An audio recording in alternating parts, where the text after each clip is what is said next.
Hello, everyone, and welcome to another episode of the Business Growth Show, where we talk about all components of business and how to utilize them for exponential growth. My name is Athin Cassiotis. I'm a business growth strategist where I help business owners grow and scale to create freedom and choice. And today I have an awesome guest. She's an entrepreneur, leader, consultant, coach, and co-founder and managing director of Marvel Care Services. She has a passion to work within the community sector, as well as a caseworker who supports individuals and families in meeting their individual and or societal needs. And she's empowering people to live their best lives. Welcome, Goodness Emerokwam, and thank you for being on my show.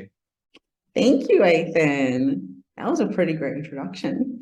You're very welcome. I always love to bring some amazing energy to my introduction and make you sound awesome, which you are. And I'm sure it's going to be an amazing show for everyone watching and listening today.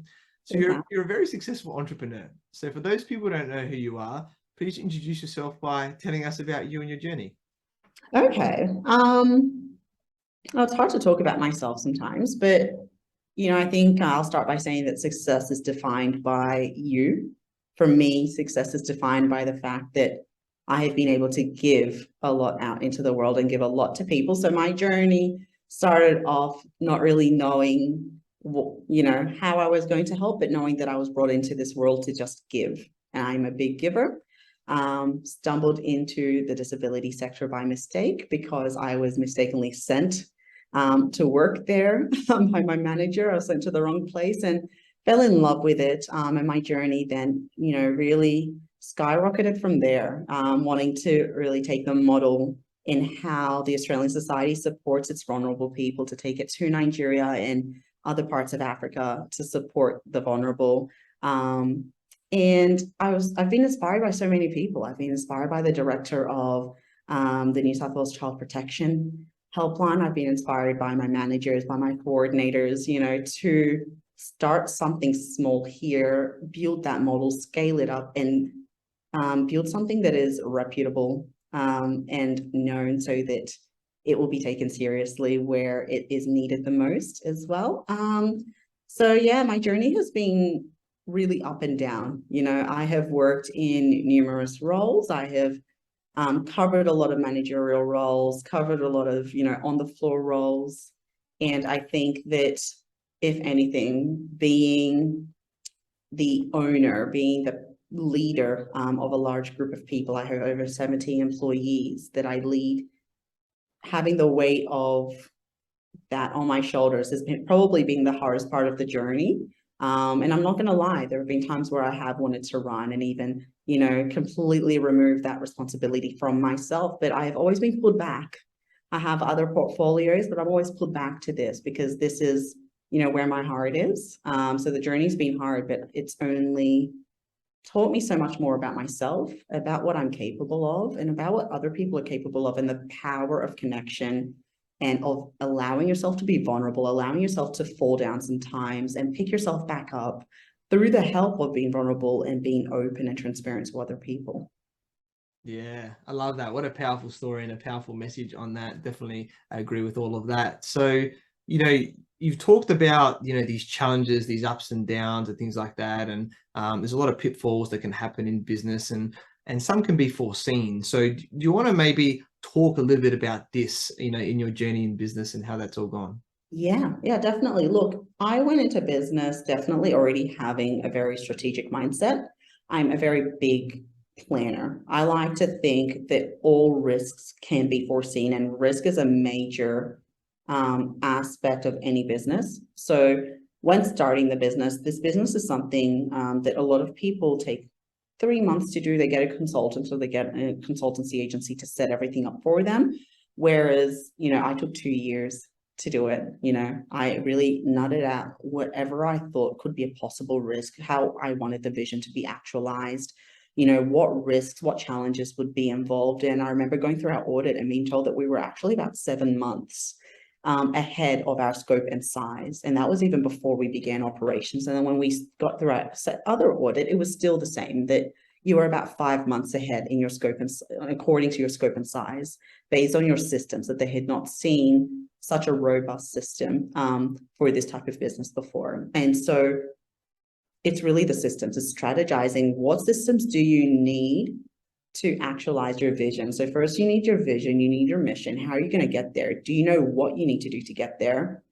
Now, how are you going to get there? Which people are going to get you there? And then what are the risks? So I have covered how I'm going to manage attrition risks. I've never had, and touch wood, I am blessed to say that I've never had a situation, and Nathan, you've gone through this with me, where I don't think we've ever had a situation where attrition has been the downfall of this business, because the reality is I have operated on a non-conventional way of managing business, which means that I'm not focused on keeping people for 20 years if it's not actually going to bring value. I'm focused on always moving and always changing, being quite agile. And so that means that I am prepared for that attrition risk.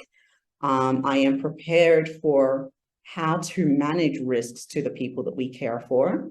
And so I don't think we've ever had a situation where, while yes, we've had situations where there were risks that, skyrocketed into fireballs, it was quick. It was quite easy to identify that and to manage it. So yes, we've definitely had some downfalls.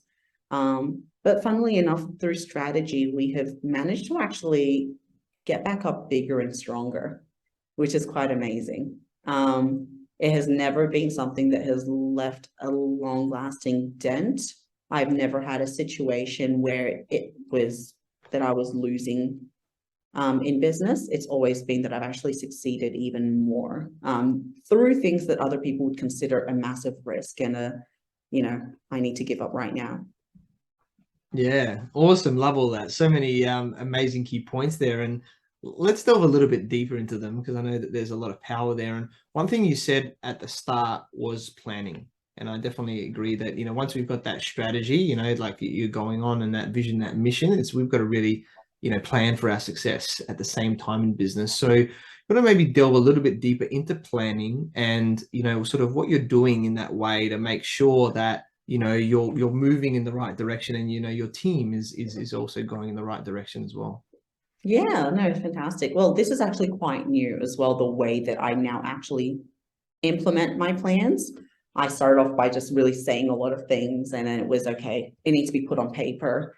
It needs to be through training. And now the new way that I actually actualize my plans is to have it mapped out. It is very clearly mapped out that these are the priorities, based on these larger goals, these are the priorities, and this is how we're going to get there. And now that means that because we're an agile business, we have left a lot of room for flexibility and a lot of room to be fluid about how we're going to get there. So with the planning, it means that we're actually focused on strategic innovation. It means that there is room that, yes, the bigger goal is this, but we haven't necessarily set hard in stone little goals, because those microscopic goals themselves come about from the feedback, come about from the overall arching outcome, that large shoot for the moon outcome that you want. You're going to find different ways through learning, through your actual experiences as you're going through, of how you're going to actualize that. And so the way that I plan now is that we have a larger goal. I bring my team in alignment with that goal. I am very clear in how I want them to be aligned with that goal. So it's very clear that this is the goal. This is what we need to do to get there, and this is how we're going to get there. And sometimes having to always regularly review how are we doing it? Is it actually working? If it's not working, you're going to get that from your feedback. You're going to get that from the actual outcomes when you're reviewing the outcomes, and then you change it. So that's the way we plan. It's never this is the plan and this is what we're going to keep doing, because if you keep sticking to the same plan and the same method, you may find that it's going to take 20 years to get there, whereas it's taken me, a year and a half to get where I thought I would be. I actually had a plan of, I'm going to make this much in 6-10 years time. I made that much in a year. Yeah, Awesome. I love that. What a way to end it on that point, and really powerful to, yeah, just get an inkling in how you've evolved your planning methods, to then really get the most out of it, and yeah, being flexible on how you get there, because things pop up in business. So that's really, really powerful. And the other thing you mentioned earlier was about agility, right? And I know that one of my coaches says how you change is how you succeed. So we need to be able to move around in a business, whether you're a smaller business or a larger business. Being agile is important, because it's linked, like you would know, to innovation as well. Like, how do we change the business? Because if someone's just doing the same thing after many, many years, competition's going to work it out, or they're just going to be going backwards because they're not innovating, they're not changing. So do you want to maybe talk about that, the importance around those elements, agility, change, and innovation, and sort of how you're integrating that into the business, and where it's like sort of taken the business, over time as well? Yeah, definitely. Look, for me, agility, like you said, it means how you're willing to change is how you're going to be willing to grow. The thing about a lot of people coming into business, you could be a sole trader lawnmower, and it's going to be agility also needs to be linked with, once again, the end goal. What is your end goal? If your end goal is to make more money, you need to look at those people that are making a lot of money, get close to them, learn how they're doing it, and then what do you need to do more? You at least need to know that you are in a market, whether it be niche or whether it be a saturated market, you are in a market. Marble Care Services is in a very saturated market. So the question is, what makes us different? Now, what I thought 2 years ago made us different is actually, it's not there. The reality is, when I really did my research again, and I look at this regularly, was that what made us different is really the same thing that every single other business was claiming that made them different. It was the same slogan on every single website. So we weren't really agile. We were just lucky that we got some clients, some participants, but what then made us agile was, okay, how do what we actually did was, I started looking at the gaps of other businesses, started looking at the feedback, and then started getting feedback internally. Why are people wanting to come to us? Why did they leave the other place? Why are workers leaving their previous places of employment?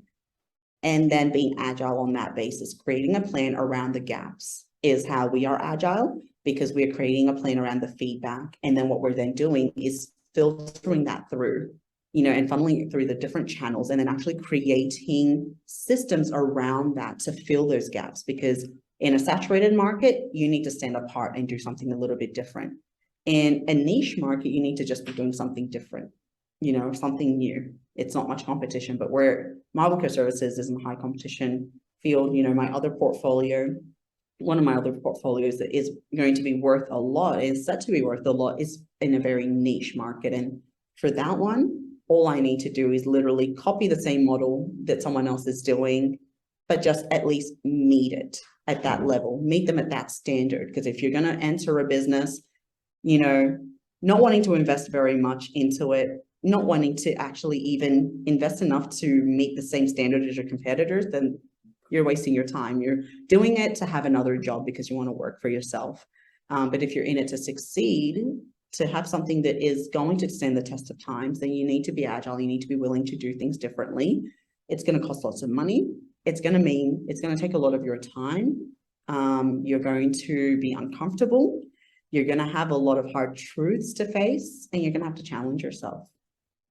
Yeah, love that really powerful rendition of how you've changed over time, and how you're introspecting and making those adjustments. The analogy is like a speedboat, right? It's like you got to be able to move depending on that feedback or that information you're getting over time. Whereas some of these bigger companies, they're like a big ferry or something. They take a while to turn. So yeah, that's awesome. And you mentioned some key things at the end there, which is like mindset traits that you were sort of talking about. And I think mindset is extremely important in business, because like you, if I help my clients, a lot of them get different results, and it's because of their mindset. You can give them the same strategy. So talk about mindset from your perspective of, yeah, some of the mindset traits that you have, and, you know, how important mindset's been, and how that sort of evolved, you know, over time on your journey as well. Yeah. Well, my mindset has always been, I don't deserve anything. I have to work for it. And that is, you know, big ups to my parents. I saw them work their butts off for everything. They're first generation migrants. I'm a second generation migrant. So a lot of their hardships were filtered down to me unconsciously. But I was seeing those hardships. And I really learned that in this country, as a migrant, whether it be first or second generation, you're going to have to face some hardships. You're going to have to prove yourself a lot more. And you're going to have to answer a lot of questions as to why you deserve the same lifestyle as people who were brought up here or, you know, were raised here. So yeah, that's always been my mindset, that I don't deserve anything. But what's actually evolved is I've now had to switch that up, because while the mindset of I don't deserve anything, I have to work for it, I have to earn it, definitely lifted me off the ground in terms of hard work, challenging myself, and really putting in all those hours, I became stagnant because I wasn't willing to accept the fact that, you know what, it's okay to say that you're an awesome person. It's okay to say that I deserve this. And because I wasn't willing to own up to my own, you know, accumulated success, and I wasn't willing to own up to the fact that, you know what, I'm really great at managing this aspect of the business. I am really great at managing, you know, and supporting these level of people. And I really do impact on people. The fact that I wasn't willing to own up to that, all it was doing was holding me back. You know, people would say, oh, wow, you've really accumulated a lot of success in a short period of time, or look at all the money you're making from this other portfolio. And it was, I would shy away in a little shell. Like, no, I'm a giver. I don't want to take. I don't want people to see me as taking. It kind of felt like that imposter syndrome falling on me of, yeah, I don't really want to be seen this way. You know, I was trying to really take control of the narrative, but the reality is that there are some things that you cannot control. You cannot control the way people see you, but you can definitely control the way you respond and how you perceive yourself. I want to be perceived as successful. So I have to then tell myself that, you know what, I deserve success. I want to tell myself that I do deserve success because I want success. So I had to change my mindset from you have to earn it to you have to want it enough. You know, so now my mindset is, if I want it, I'm going to go for it. How badly do I want it? I want peace. So I'm no longer holding on to toxic relationships. I'm now telling myself that I deserve peace. I deserve people around me that are also willing to invest in me through the good and the bad. And so those are now the people that I choose to hang myself around with and spend my time with. I tell myself that I am valuable and I want to be valued. So I am now around people and environments that are conducive to what I want. And so now it means that what I am putting out into the world feels like it's worth it. And sometimes I also do have to remind myself that I still am very much of the mindset of being a giver, and that it's not going to be all about give and take. Sometimes it's going to be about giving, and that you're not always going to get thanks for that, but that's okay. And my mindset is I'm at peace with myself. I'm at peace with the fact that I have gone for what I want. And that is where I'm at right now in my life. Yeah, I love that. So many amazing mindset traits that came out of that. I'm sure everybody's noting this down because, yeah, Goodness is definitely very successful in her own right and done it quite quickly. And those little switches can make all the difference. And obviously, you can't do everything yourself in business. We start like that, but then, you know, we need people to help us along the journey to grow. And, you know, this is where becoming a better leader is important, right? To be able to lead the people, you know, on that same journey. So share some things about leadership, what you think about, you know, what leadership is, and how you've evolved, you know, your leadership over time so that you can really, you know, like you said, get those people, you know, behind you to work in the same direction as you as well. I think I'm going to start off by saying that I wasn't a great leader. I was a manager. You know, I had my vision. but I didn't really know much about alignment. I didn't really think much about, do they really want to be here? It was just I need someone to do this job. But I quickly learned that the quality of how my vision was going to be carried out mattered more, because once again, I had to tell myself, how badly do I want this? If it's not being done to my expectation, then it's no longer about management, but it's now about leadership. Do I have followers and people that want to see me succeed? So what I've really had to learn is, I used to think that I'm still a bit on the edge with this, but I at one point stopped micromanaging entirely and took my finger off the pulse and saw my business nearly go down the drain, to then putting my finger on the pulse, but leading, not managing, not saying you must do this and this and this, but it is, tell me about your strengths. Tell me about what you understand of my expectations of you, and let's meet in the middle. Let's see how we can help each other. Now it's about leadership. For me now means that I am focused on alignment. From the very beginning, it is bringing on board people that are aligned. And when we realize that we're not aligned, it's an amicable ending. It's no longer sometimes it's not amicable on their part, because, it's that their needs weren't being met, but it's about identifying that as a leader, I've had to learn to take accountability for myself as well, and my own mistakes, and also take accountability that other people's needs do need to be met, and sometimes helping them see that. Good leadership isn't always about the numbers. I think good leadership is, for me, about what value are you giving to your team? Do they feel supported? Do they feel fulfilled in what they're doing? And something I'm very big about is, a manager will say, give me more of your time and, more of your energy so that we can achieve this goal. Whereas a leader is, I'm going to show you how to do it. So now I'm choosing to go by example, so I want my team to be more accountable. It means that I apologize more about my mistakes. I'm now more vulnerable about the mistakes that I make. I make jokes with my team so that they know that, it's not just a boss-employee relationship. We are working together. We are key partners.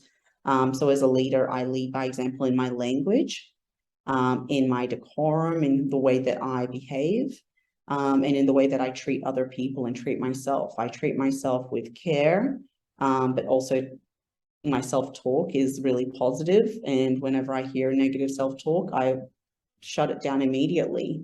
And then I see more productivity come out of that holistic type of leadership, as opposed to, this is what you're doing wrong, this is what you're doing right. Another key aspect for me for leadership, actually, I've learned, is with KPIs. Don't be scared to set KPIs, but make sure that you're holding each other accountable to that. I no longer say, here's your KPIs. I say, tell me what this is the expectation and this is what is needed from the business by you. Now you tell me how you can achieve this. So I actually ask my employees to set their own KPIs and hold them accountable to that. Yeah. Very, very powerful. I love that whole rendition about it, and from the manager leader perspective and how you've evolved. And I think the key thing about what you said there is doing it with your employees, right? It's not a telling type of thing. It's like, let's work together so that it's a great outcome for everybody in the business as well. Love that. And that segues well into relationships, because relationships in business, and whether this is with employees or it's with clients or it's with partners, right? I think relationships are very extremely important in business. So touch on your thoughts around relationships, how that's helped you on your business journey, and how that's going to help you in the future as well, as you're building them over time. Relationships has always been a hard one for me, because while I am confident in business, I am quite the introvert. I am very socially awkward. So relationships is a hard one for me. And, I am very much I was very much a people pleaser. So I had to really learn more about myself in order to improve my relationship skills. And that meant I had to invest in myself. I had to invest in life coaching. I had to invest in coaching with yourself, to learn a lot more about, my skill levels when it comes to relationships. I had to learn some hard truths about myself and work through that. But I also had to learn that when it comes to relationships in business, we're not talking about personal relationships here. We're talking about relationships in business. You don't have to hold on. I think the traditional way of running business is, low attrition risk, low turnover. People have been here for 20 years. It's a great business. That business is probably not making any money, any profit. Probably got terrible reviews. And what is that really a business? It's if I wanted to invite people into my home to just sit around, if I want to get a cleaner and get all this house help to just sit around, it means I just wanted company. I didn't really want things to be done, but in business, I need things to be done so that it's a business.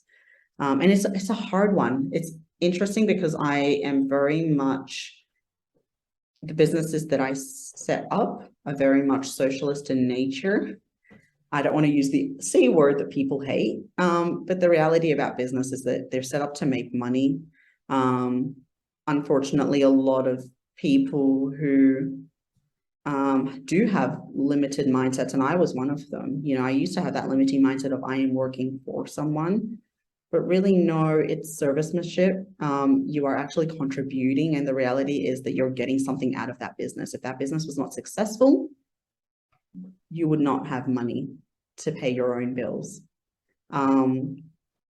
So yeah, it's something in terms of relationship. I think it's a give and take. I think it's making it, I make it very clear about my expectations, and I just ask, what are your expectations?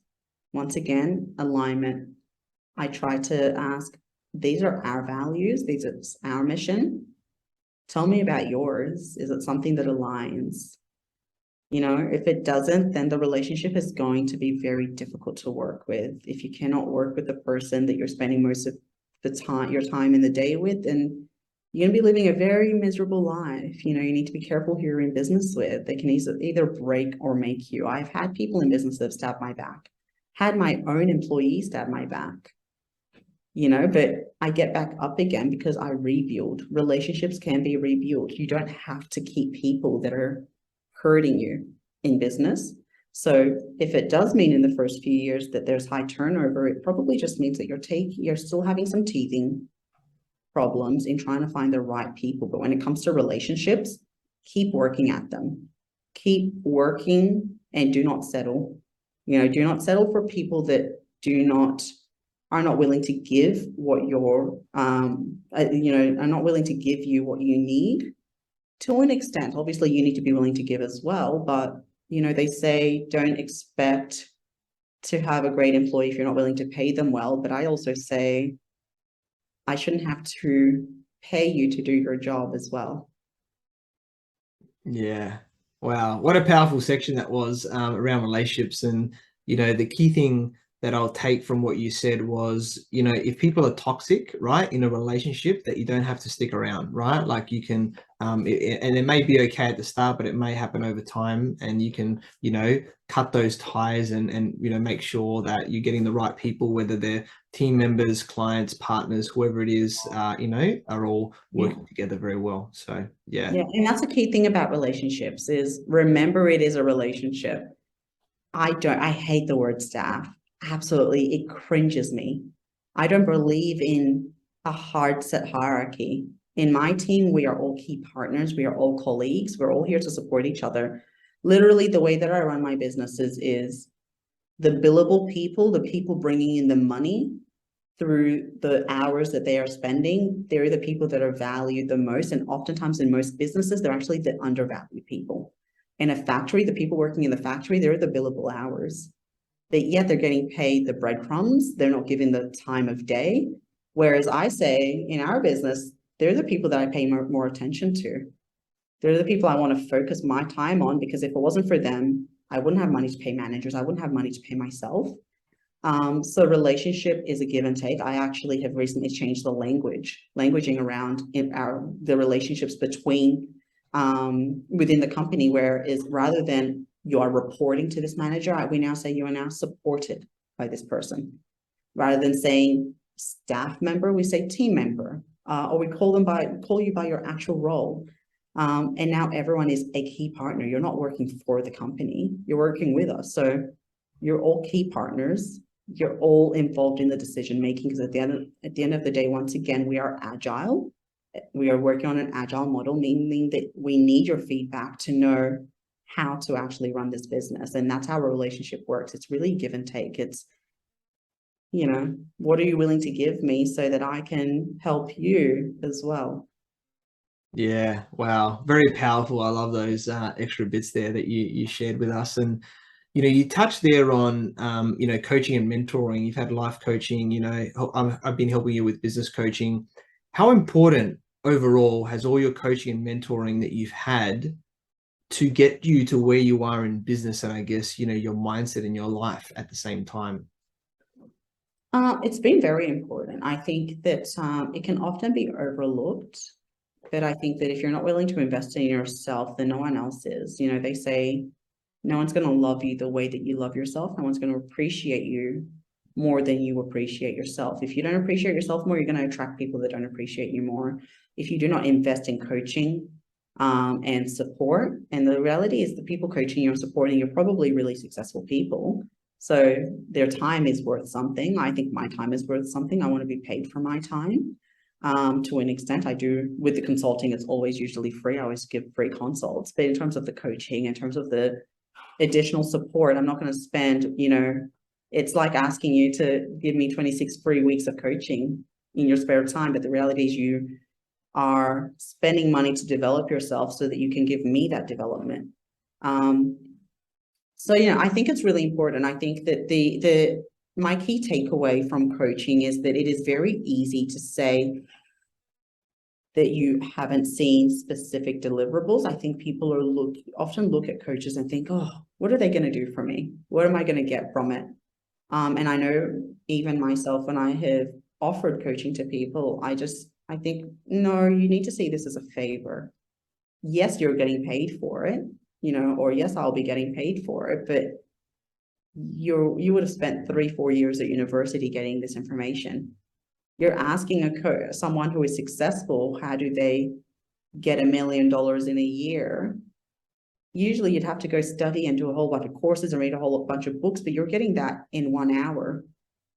Now consider the amount they're charging in comparison to how much time you would have spent doing that and how much money you would have spent learning, you know, from an institution. And institutions aren't bad. We need them sometimes, but I think why work hard instead of work smart? I would rather you, Athin, go to do your MBA course and I learn from you than for me to have to go do that course. If it means I'm spending half the money to actually get the key information I need in the point in time that I need that information, great. You know, so I think coaching is so important.